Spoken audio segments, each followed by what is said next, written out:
This is a weekly love reading for Aries. Alright, I do have extra cards. It's always fun. So, I kind of have probably 2 or 3 extra cards in this reading. So, anyway, let's get started with the first card, which is the love theme of this week. It's going to be the Six of Swords. As fun as that is. The Six of Swords is moving on from a relationship, reconciling after a fight, a holiday romance recovery, leaving the past behind, new romance, overcoming difficulties. So you might either be reconciling differences with somebody or moving on from a relationship. So it could also be like there was some other things going on. I'm just moving my stuff around. So there could be some, things going on that might have been, an argument or, some disagreement or some fight brought on by, different things, Alright, so, the love challenge. The love challenge is going to be the Three of Cups in reverse. The Three of Cups in reverse is short but exciting romance, third party coming in between you. So the challenge is that there is an underlying problem. It's either you or your spouse or your partner that have another romantic interest. It might be kind of it came along because of either their job or they have a secret admirer or whatever have you. You could have a secret admirer too. It doesn't have to be one-sided. But yeah, there's a lot of other issues going on in this relationship that might actually be causing a lot of trouble as far as with your current person. So number 3 is your lesson in this relationship. We have the Four of Swords. The Four of Swords is withdrawing from your love life, alone time, taking a break, enjoying being single, withdrawal, healing and taking stock, slowing down, truce, time apart. So you might need time apart to think about what you want out of a relationship, or what you want out of this relationship with your partner, or if you want this other person, or if your person is seeing somebody else or is interested in somebody else. You need to reevaluate where you stand in relationships and what you want, and kind of bring that to the forefront of the relationship when you start dating somebody, so they kind of understand what you expect, because you can't leave people on autopilot. Some people don't take hints. But anyway, let's see your person's lesson, which is going to be the Five of Swords.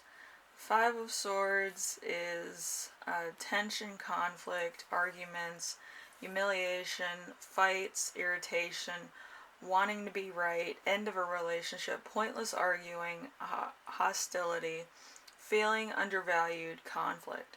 So maybe your person cheated on you, or they found somebody else that was giving them what they needed, giving them positive confirmation of, them doing a good job, But, yeah, it might have been like a confidence booster because of maybe you argue with your partner a lot and then they needed positive reinforcement from somebody else, which was totally like a third party instance, because you can't give them positive affirmation. They have to have it from the start of a relationship in order to continue going for that relationship. So technically they were getting love from someplace else. So it is what it is. But yeah, so just remember that for next time. You have to be affectionate if you want somebody to stay around. It goes both ways. They have to be affectionate with you. You have to be affectionate with them. You have to do little things for them that you wouldn't normally do. It takes you out of like the selfish mark and into more of a compassionate setting or a compassionate way of thinking where you're thinking of another person, not just yourself. Alright, there's two people in a relationship, it's not just one. So you kind of have to put yourself in somebody else's shoes. If they had a stressful day at work, you might want to make them dinner, or you might want to give them a massage or whatever the case may be. Whatever makes them feel better about a tough day or, a difficult situation. Because life isn't just, oh, candy rainbows. It's like, I'm stressed out, I'm not feeling it today, and it's just weird. Some people just want people to, like, vent to or talk to. Because, like, when you work a job, it's kind of like you're a robot and you're constantly doing something that you'll continuously do. And you want positive affirmation, like you're doing the right thing or that you're doing it for all the right reasons, and you feel better about it. You get an extra, you know, blow of wind in your sails so you can continue doing that. So, something to think about. When you're in a relationship, you always have to kind of see where your partner's coming from. They have to see where you're coming from. If you had a difficult day, they'll have your back, and when they have a difficult day, you'll have their back. So that type of thing. So number 5, we have the growth zone, which is going to be the world in reverse, because obviously everything's getting tilted in this situation. So missing something in love, taking partner for granted. So this might be a point where you mull things over, where you're kind of like, I should have done this when they were going through that and this, and it's woulda, coulda, shoulda stuff, but you should have been doing that anyway, and they should have been doing it for you when you were in difficult situations, and maybe they were, and then you weren't, appreciative of what they were doing for you.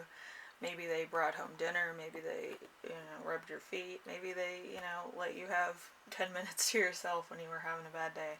But, like, people deal with stress in very different ways. So, if, like, they're doing something that you're appreciative towards, you should express that, it's common knowledge, but some people forget that it's not just about them. Anyway, number 6, sex and romance in this situation. We have the 6 of Wands in reverse. 6 of Wands in reverse is feeling unloved, feeling neglected, being overlooked. So somebody's not satisfied in their love relationship. So there's probably not a lot of romantic gestures, probably not a lot of surprises in this. It doesn't have to be big surprises. It could be like a Linder truffle that you put under their pillow, they come home, whatever. Or, a good book, or whatever they're interested in. It's something to say, hey, you had a bad day, here's something to say, thank you for, being there for me and all this. But some people are gift givers, some people want points of recognition, some people are points of service people where they like making and doing stuff for other people. And, they want somebody to show their side of love language, because it's not just one-sided. Some people, they don't know who they are as people, and that's why they don't have a love language. Like, do you feel appreciated when you give somebody a gift, or do you feel, more comfortable giving your time to somebody, Some people never figure that one out. Anyway, I do have some extra cards about this relationship. So we have the 7 of Wands in reverse. The 7 of Wands in reverse is defensiveness, denial, in love, a breakup because of external pleasure or pressures. So there could have been a lot of pressure at work, there could have been a lot of pressure in the relationship in general, or there could have been a lot of outside people interrupting the relationship. Also, an ex could be a factor in this too. But whatever the case is, somebody here feels neglected. Could be both parties to some degree, but you kind of take it out on each other, and that's not right either.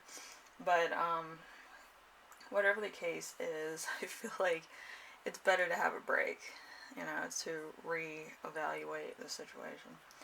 Alright, so, and then we also have the Eight of Wands in reverse. Eight of Wands is misunderstandings, delays in love, hectic pace, and confusion.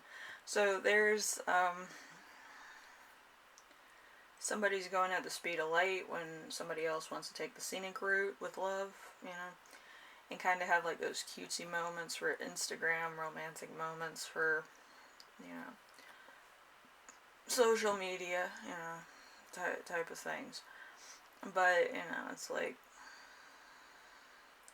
some people can't take a hint. You have to tell them what you expect, what you want, what would be good ideas for you, and stuff like that. If, you know, your partner kind of is one of those people that doesn't know what to get you for a gift, you write down a bunch of gifts and things that you like, or that would be, you know, kind of in that, you know, marketplace of what you would love to get, so they don't get you a bad gift. If there's a certain vacation or a certain thing that you've always wanted to do or wanted to see, write a list for that too. Like, any trips you want to take, stuff like that, because you never know. It could happen. But people's expectations, like their soulmates going to be mind readers, that is over time for some people. For other people, it connects. But the more verbally expressive you are about things you love and you like to do and like to see, the more 9 times out of 10 you're gonna get it, you know, because people remember certain hints and certain words that you say, especially on dates. So, and also any hints and subtle things. Body language speaks a lot, so, you know. So taking a time out from a situation with a need for a vacation from the situation. Being an outsider, moving away from a fight where nobody wins. So I think this relationship is better off being either friends or associates. I don't feel like this was a relationship that was based on a mutual attraction. It was based on a mutual understanding of, hey, I want a girlfriend-boyfriend situation, without really understanding what you need out of a boyfriend-girlfriend relationship. So it's kind of a relationship of, you know, convenience, I think. So hopefully it's not, and I'm just being paranoid. But I feel like somebody here works a lot and the other person doesn't work that much. Might be a part-time job or a side hustle. But one person is kind of like breadwinner and they need constant verification that they're doing a good job. And the other person kind of is benefiting off of it to some degree. So it's kind of like, I need positive affirmation from my partner and they're not giving it to me, so I'm going to look for it elsewhere, type of thing. So Aries, hopefully this helped you out in some way, shape, or form, and it kind of gives you kind of a thing that you might need to get in touch with your emotional side. You might need to see a therapist, sort some things out in your life that have been bothering you or have been stopping you from having a fulfilling love life or a relationship. So, you know, you kind of have to look at that as well. Anyway, thank you for watching, and I will see you in the next reading, alright? Later.